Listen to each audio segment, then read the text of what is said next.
Hello students, in this video lesson we will study about the Mendel's experiment. Now Mendel designed his cross-breeding experiments taking various characteristics meticulously. Now in some of his crosses he only took one trait like the plant size, tall or short, or like the seed shape, round or wrinkled, or like the color of the flower, purple or white. Now, when only one trait was considered or focused, this particular cross was termed as monohybrid cross. Monohybrid cross, where only one characteristic was considered, like the plant size, which is tall or short. See, in yesterday's video lesson we studied that there is a characteristic and then there are variant features. So the characteristic is the plant size or the plant height, and the variant feature, one plant is tall and the other plant is short in size. So these are the variant features. Then in other crosses he took two or more traits into consideration. When two traits were taken into consideration, that cross was termed as dihybrid cross. Now what is the meaning of two traits? See, one was taken the seed shape and one was the seed color. So we are taking two characteristics into consideration. One is the shape, one is the color. Now shapes can be round or wrinkled. So round or wrinkled. And color can be yellow and green. Now some basic information, children. The first word here is the dominant characteristic. For now, just assume that this is the dominant characteristic. So what we will do, we will take its first letter.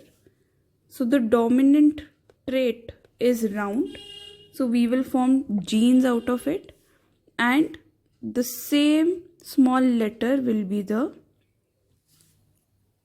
recessive characteristic. So here dominant capital Y, recessive small y. So yellow will be denoted like capital Y and capital Y. Similarly, green will be shown here as small y and small y. The same small letter of the capital letter of the dominant trait. So the dominant trait is yellow here. So we have taken capital Y, and the recessive trait is green here. We have taken small y and small y. Now if three traits were taken into consideration, that cross will be termed as dihybrid cross. But we have to study about monohybrid and dihybrid only. So we will focus on these two crosses. Now one of the most important precaution that is to be taken in a cross breeding experiment is two varieties or traits to avoid self-fertilization. Now what is the meaning of self-fertilization? We studied that pea plant is a bisexual flower. Bisexual means it will contain both the parts, male part also and female part also. Since it has male and female both the parts, we will have to avoid their fertilization. Why? Because if they will fertilize, then the same plant, we will get the same plant. But what do we want here? We want to cross their characteristics. So we have to stop their fertilization. Now for this purpose, Mendel removed the male part, which is the anther. We have studied this in the chapter reproduction. So he removed the male part, that is the anther, of the flower selected to be the seed parent.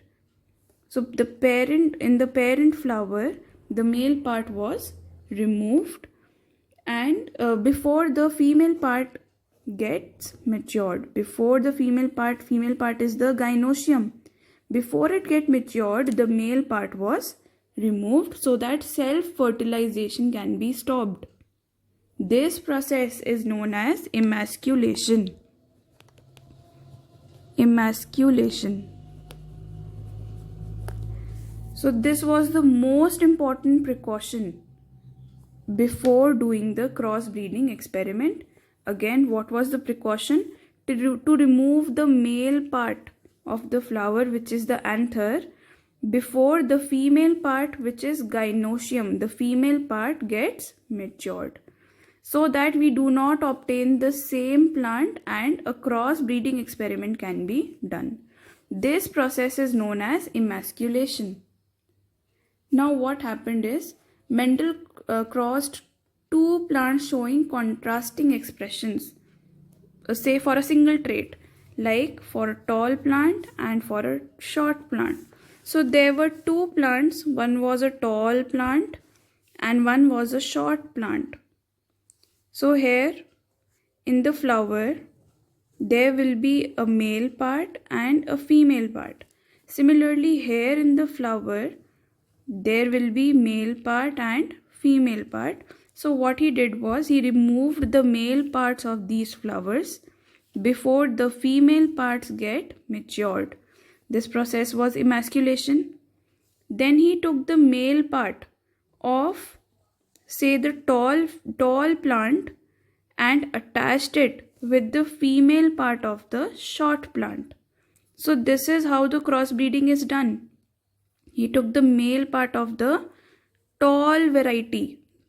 From the tall variety, he took the male part and attached it to the female part of the short variety, so that the pollen grains now of the tall variety will fall on the female part of the short variety. Now, one thing to note here, both are the pea plants.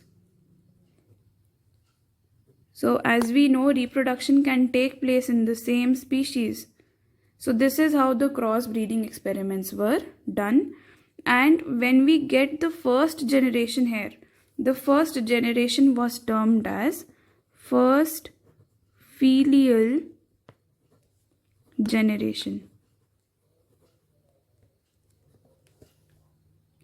Now what he did was, after he obtained the first filial generation, he let those seeds to self-pollinate.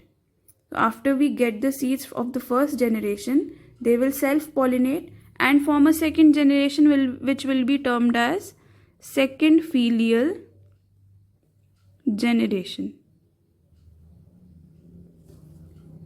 Now we have to study the monohybrid and dihybrid cross in detail.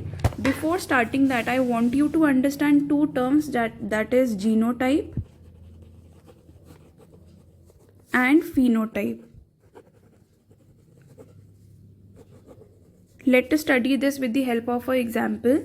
The genotype, see children, I have told you there are two types of genes, dominant gene and recessive gene. The dominant gene, which will be able to show its characteristic outside, and the recessive gene, which will not be able to show its characteristic. For example, here capital T, capital T, capital T and small t.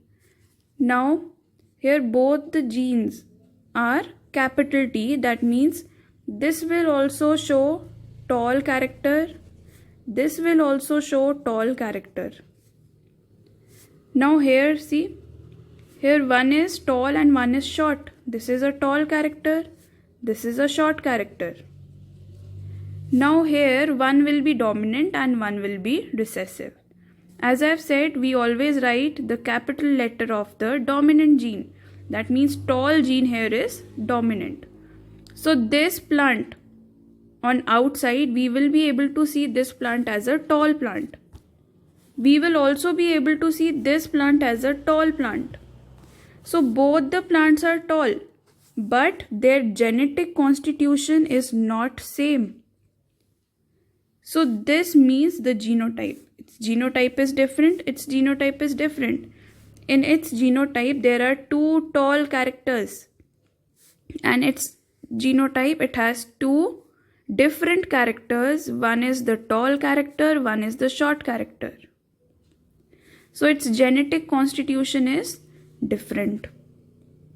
They are genetically different. This means the genotype. Now the phenotype here. See, this plant will show itself as a tall plant. This plant will also show itself as a tall plant. So the character that reflects outside is the phenotype. Now if I have two traits which are both short, this is also a short trait, this is also a short trait. So this plant will show itself as a short plant. So this is the phenotype. The expression which shows itself outside is the phenotype, and the genetic constitution is the genotype. What genes it contains is the genotype, and what character it will show outside is the phenotype. I hope it is clear to you now, genotype and phenotype. Now in the next video lesson, we will study in detail about the monohybrid